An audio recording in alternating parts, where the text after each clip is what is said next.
Ginakalipay ko gid nga i-share nga sang March 31, 2024 during Resurrection Celebration, ang Lucero Baptist Church nagpatigayon sang pagbautiso sa 8 ka mga pamatanon nga nagdesisyon sa pagpaidalom sa bautismo.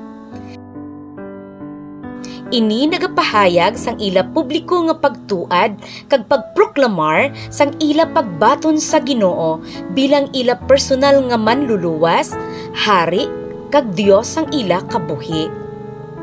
Ini ginhiwat sa Heartful Resort nga nahamtang sa bukid sang Lucero, Hamindan, Capiz nga kung sa diin ako natawo kag natubuan sang buot.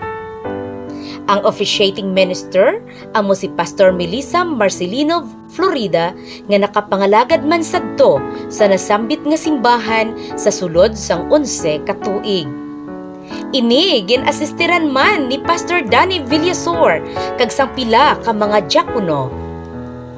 Nangin madinalag-on gid ini nga buluhaton kag ginakabig sang simbahan nga isa sa mga bilidhon nga tinutuyo sang iya pagpangalagad.